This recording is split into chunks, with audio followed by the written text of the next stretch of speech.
Hello everybody, in this second video on units and measurement, we will discuss about error analysis. Whatever knowledge we have about the physical world is obtained by doing experiments and making measurements.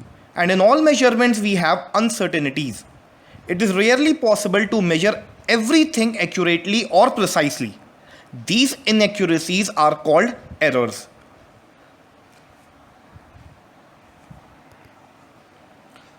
Accuracy of measurement. Accuracy of measurement refers to the value close to the measured value or the correct value. It refers to the closeness of measurement to the true value of the physical quantity. We are discussing an example. Let us suppose there are two students A and B who are given the same body and they are told to measure the mass of the body. And the true value of the mass is 25.67 kg. The mass measured by student A is 25.61 kg and the mass measured by student B is 25.65 kg. Now we can see that the difference between the true value and the mass measured by student A is 0.06 kg, while the difference between the mass measured by student B and the true value of mass is 0.02 kg. The student B has measured the value very close to the true value. Now we can say that the measurement made by student B is more accurate in comparison with student A.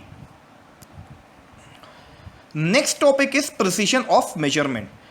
It refers to the limit to which a physical quantity is measured. Like while measuring a mass, a normal watch measures 3.6 seconds, which was measured by student A. The time measured by student A is 3.6 seconds. But the same time measured by student B is 3.69 seconds. And the same time measured by student C is 3.695, accurate to 3 decimal places. And we can say that the measurement made by student C is most precise. It is made by a very sensitive instrument. That is, very precise measurement is being done by student C, which is up to 3 decimal places. That is 3.695 second. Then the errors in measurement. The difference between the actual value of a quantity and the value obtained by a measurement is called an error. In mathematical terms, we define error as the difference between the actual value and the measured value. That is mod of actual value minus measured value. Talking about the types of error, there are 3 types of error. First is systematic error, second is gross error, and third is random error. Systematic error, as the name suggests, these errors arise due to the flaws in the system, that is the experimental system. The system involves the observer, measuring instrument, and the environment. These errors are eliminated by detecting the source of the error, and the source can be anything. Discussing about the source of the systematic errors, there are 3 sources depending on the types of systematic error. First is personal error, second is instrumental error, and third is environmental error.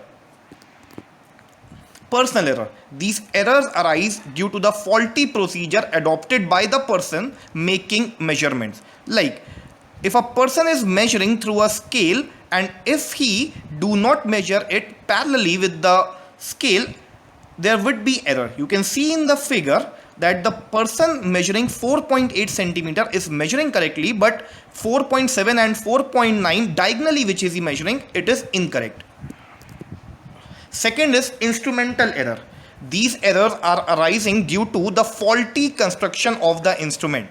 Like we see a speedometer in which the initial value should be at 0, but in first case it is above 0 and in second case it is below 0. So one error is called as positive 0 error and the other is called as negative 0 error. Third systematic error is environmental error. These errors are caused by the external conditions like pressure, temperature, magnetic field, winds, etc. Following are the steps that one must follow in order to eliminate the environmental error. First of all, try to maintain the temperature and humidity of the laboratory constant by making some arrangements. Secondly, ensure that there should not be any external magnetic or electric field around the instrument that can disturb the sensitivity of the instrument. Advanced experimental setups as shown in the diagram are very rare to make arrangement for a student, but still these advanced experimental setup maintain a constant pressure and constant humidity and constant temperature in the laboratory. Second type of error is gross error. These errors are caused by mistakes in using instrument, recording data and calculating result. Let us suppose, taking an example, a person may read the pressure gauge indicating which is 1.01 Pascal, but he may read it as 1.10 Pascal, and this error is due to some personal reason, that is comes in gross error. Second, by mistake a person make use of ordinary electronic scale having poor sensitivity to measure low masses. To reduce these error, careful reading and recording of data should be done. The third error is the random error. These errors arise due to unknown causes and are sometimes referred to as chance error. Due to unknown causes, they cannot be eliminated. They can only be reduced, and the error can be estimated by using some statistical operations. The last is least count error. Least count error is the error associated with the resolution of the instrument. Like in this diagram, we can see that a pen, the length of the pen is measured. The first tip of the pen is at 0 mark, and the second tip is through which the length of the pen is measured. And we can see that the tip of the pen is coming in between the 4.7 centimeter mark and the 4.8 centimeter mark. Now we can say that the length of the pen is greater than 4.7 but less than 4.8 centimeter, but we cannot measure the accurate value. So this is due to the least count error. The least count of an instrument is equal to its resolution. Thus, the length of the pen is likely to be within 4.7 plus minus 0.1 centimeter. We'll try to analyze these errors through statistics. For example, suppose we measure the oscillation of a pendulum with a stopwatch 5 times. And in the first trial, we measured the value as 3.9 seconds. In the second trial, we measured the same oscillation, the time period of the same pendulum, as 3.5 seconds. In the third trial, we got 3.6 seconds, and in the fourth, the measured value comes out to be 3.7 seconds, and in the fifth, the measured value comes out to be 3.5 seconds. Now, which value is considered to be the correct value? We cannot consider any of these values as the correct value, but we can make a best estimate out of these data. The first thing which we'll do is we'll take the mean of all the observation, and which we call it as mean value. The average of all the readings give the most probable value for the time period, represented by x mean, x bar, where x mean is equal to sum of all the observation whole upon the total number of observation. As suppose we got the numbers at 3.9, 3.5, 3.6, 3.7 and 3.5 seconds. The sum of all the observation is 18.2 seconds, and divided by total 5 observation, 18.2 divided by 5, we'll get the mean value as 3.64 seconds, and we are rounding off to the first decimal place. It will give us 3.6 seconds. Now the mean value is 3.6 seconds, and we can see that there is error in each and every reading. And this error in each and every reading is called as absolute error. The magnitude of the difference between the mean value and each individual value is called absolute error, represented as delta x, where delta x is equal to the difference between the mean value and the actual value. Therefore, the absolute error in each individual reading is, the first reading was 3.9 second, the difference with the mean value of 3.6 second, we get 0.3 second as the absolute error. Similarly, in the second reading, we get 0.1 second as an absolute error. In the third reading, the 3.6 second is the mean value and 3.6 is the measured value. So there is no absolute error. In the third reading, 3.7 second is the measured value and 3.6 is the mean value. Therefore, error is 0.1 second. Similarly, in the fifth reading, we have this error of 0.1 second. Now, mean of all the absolute errors is called as mean absolute error. The arithmetic mean of all the absolute error is called mean absolute error, which is represented as delta x mean, delta x bar, which is the mean, therefore sum of all the absolute error divided by total number of observations. Thus delta x mean is equal to 0.3 second in the first value, 0.1 second in the second value. In the third value there was no absolute error. Fourth value, the absolute error was 0.1 second. The fifth value, the absolute error was 0.1 second again. Divided by 5, we will get 0.6 divided by 5, which is equal to 0.12 seconds. And rounding off to the first decimal place, we will get 0.1 second. After the mean value, we will calculate the relative error. Relative error is defined as the ratio of the mean absolute error to the mean value, whereas relative error is equal to delta x mean upon x mean, and in this case delta x mean is equal to 0.1 second and x mean is equal to 3.6 second. Therefore the relative error is 0.1 upon 3.6, which gives 0.0277 seconds, which is rounded off to the third decimal place, which is equal to 0.028. 0.028. It has no unit. Then after relative error, we calculate the percentage error. Percentage is calculated by multiplying the relative error by 100. The relative error multiplied by 100 is called as percentage error. That means percentage error is equal to relative error into 100. In this case, the relative error was 0.028. The percentage error will be 0.028 into 100, which is equal to 2.8%. Now, reporting of the result. The most common way adopted by scientists and engineers to report a result is, the result is given as best estimate plus minus error. It represents a range of values, and from that we expect a true value fall within.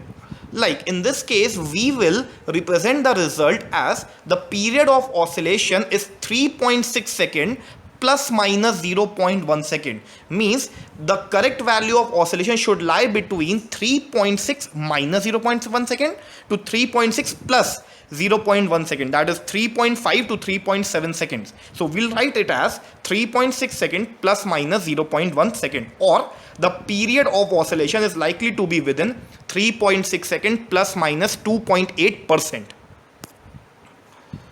Next is combination of error. While doing different mathematical operations like addition, subtraction, multiplication and division, the errors are combined according to some rules. If delta A is the absolute error in A, if delta B is the absolute error in B, and delta X is the absolute error in measurement of X, then while adding A and B or subtracting A and B, the result is X. X is equal to A plus B, or X is equal to A minus B. That is, in addition or subtraction, the absolute errors are always added. That is, delta X is equal to delta A plus delta B, be it addition or be it subtraction. Similarly, while there is a multiplication or division, that is when X is equal to A multiplied by B, or X is equal to A divided by B. That is, in multiplication or division of quantities, the relative errors are always added. Relative error in X will be equal to relative error in A plus relative error in B. That means mathematically delta X upon X will be equal to delta A upon A plus delta B upon B. In terms of percentage error, in multiplication or division of quantities, the percent errors are also added in the same way the relative errors are added.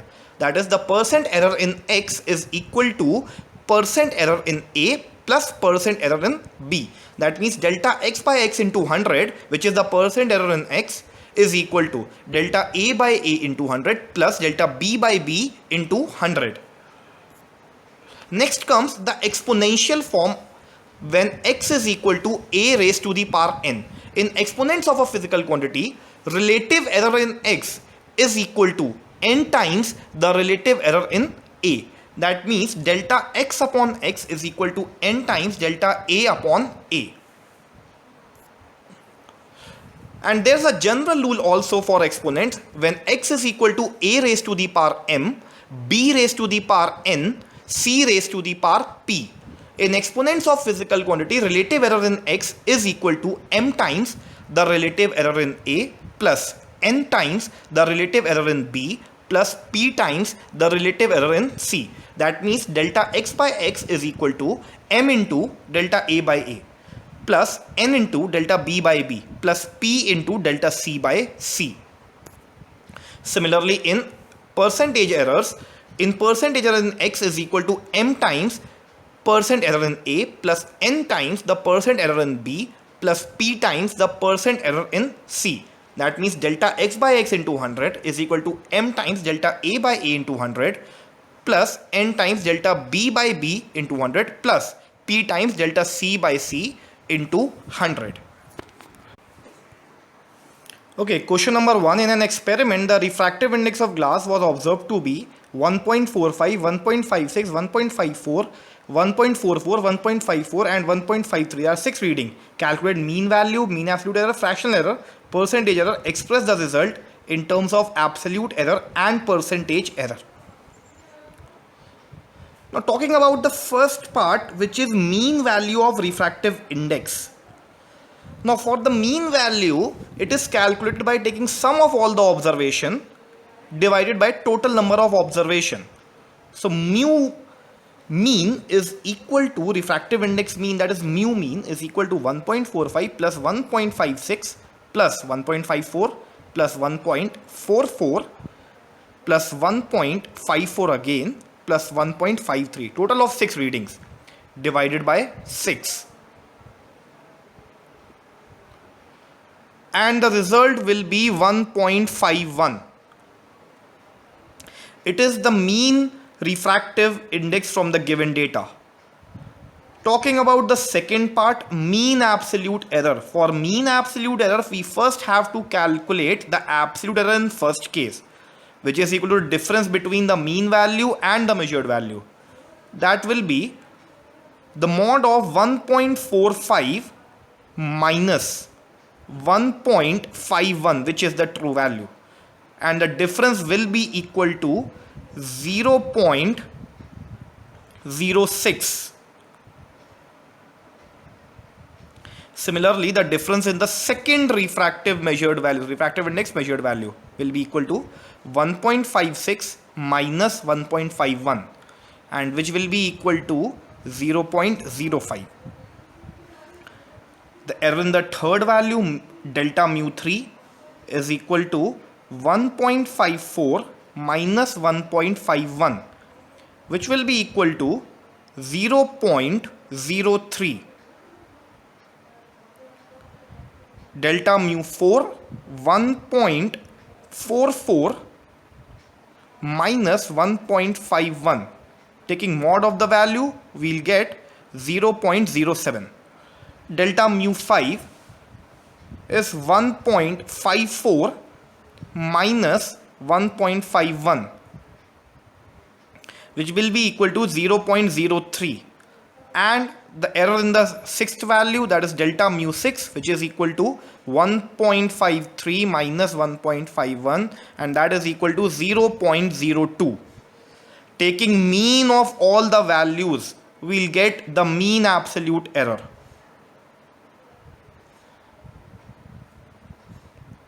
Which means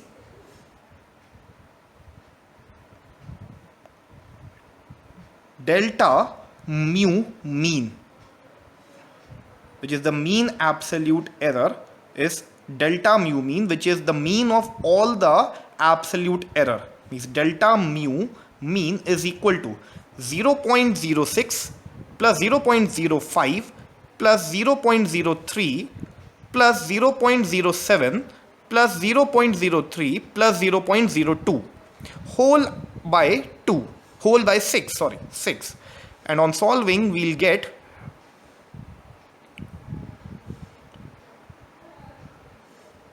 0.26 upon 6, that is equal to 0.0433, 0.0433, and rounded off to 2 decimal places, we'll get 0.04.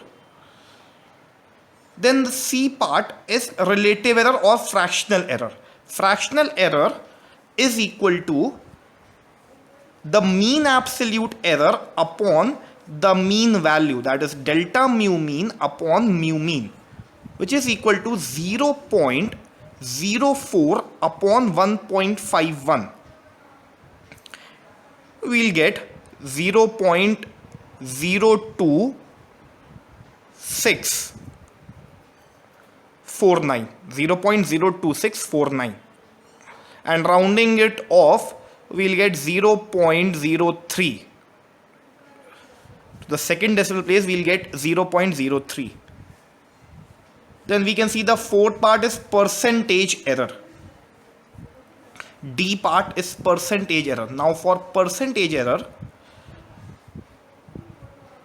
D part is now for percentage error, where percentage error is equal to relative error into 100, that is delta mu mean upon mu mean into 100, which is equal to 0.03 into 100. That means 0.03 into 100 is equal to 3%. Now talking about the last part, which is express the result in terms of absolute error and percentage error. Talking about the refractive index, mu is equal to mean value, which is 1.51 plus minus the mean absolute error, that is equal to 0.04 plus minus 0.04. So in terms of absolute error, 1.51 plus minus 0.04, or in terms of percentage error, we will write 1.51 plus minus percentage error 3%, plus minus 3%.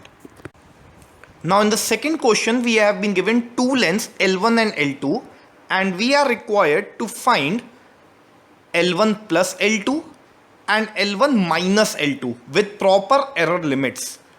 So as we discussed, in addition or subtraction, the absolute errors are added. Therefore L1 plus L2 will be equal to 12 centimeter plus 8.5 centimeter, and we'll get the mean value of the sum of the lengths, which is 20.5 centimeter. But what will be the error? The error will be plus minus 0.1 plus 0.5, that is 0.6 centimeter, and we have expressed the result in proper form.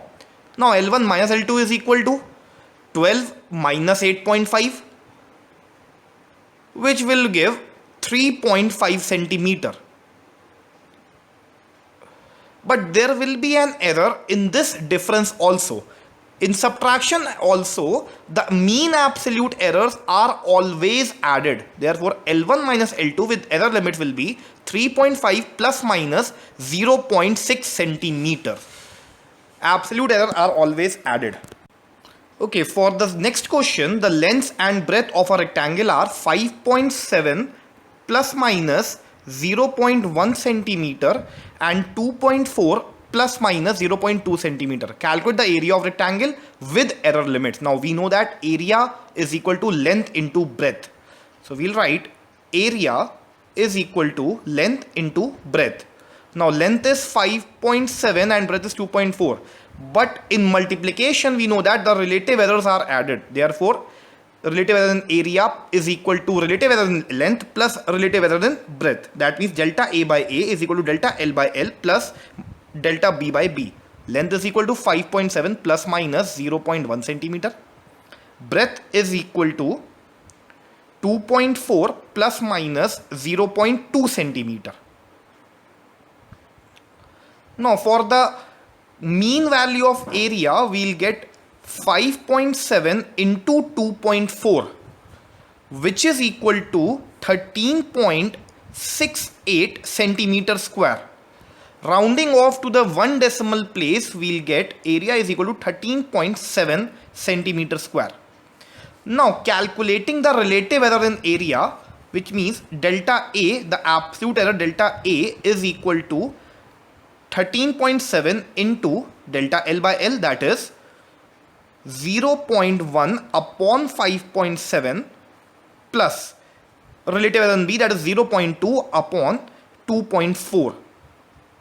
We'll get the absolute error in area, means delta A is equal to 13.7, and on solving 0.1 upon 5.7 plus 0.2 upon 2.4, we'll get 0.0175 plus 0.0833, and delta A finally on solving we'll get plus minus 13.7 into 0.1008, and delta A is equal to plus minus 1.38 centimeter square. Again rounding it off to one decimal place, delta A is equal to plus minus 1.4 centimeter square. Therefore, the area with proper limits will be expressed as area is equal to 13.7 centimeter square plus minus 1.4 whole centimeter square. Now in this next question, which is the time taken by a body in 20 plus minus 0.2 second in undergoing a displacement of 200 plus minus 5 meter. Calculate the percentage error in calculation of velocity. Now, according to the formula of velocity, v is equal to displacement upon time. Now, to calculate the percentage error in velocity, delta v upon v into 100 is equal to, percentage errors are always added, therefore delta d upon d into 100 plus delta t upon t into 100, that is percentage error in displacement plus percentage error in time, which is equal to 5 upon 200 plus 0.2 upon 20 whole into 100, and the percentage error in velocity delta v upon v into 100 is equal to this.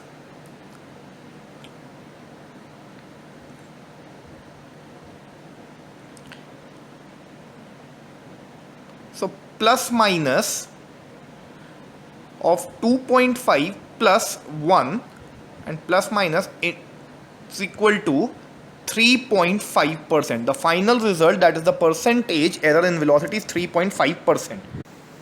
Now this is the last question. If the percentage error in A, B, C and D are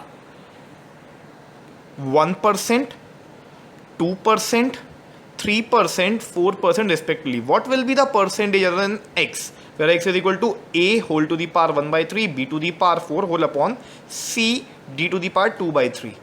So means delta X by X into 100 is equal to 1 by 3 times delta A by A into 100 plus 4 times delta B by B into 100 plus 1 into delta C by C into 100 plus 2 by 3 into delta D by D into 100. I forgot to write into 100 with C, so I will write here 200. Okay. Taking plus minus sign at the means percentage error in X. Percentage error in X is equal to plus minus 1 by 3 of 1% is 1 by 3, 4 into 2% plus 3% plus 2 by 3 of 4%. On adding, on solving, we get plus minus 1 by 3 plus 8 plus 3 plus 8 by 3, and the final result will be equal to plus minus 14%.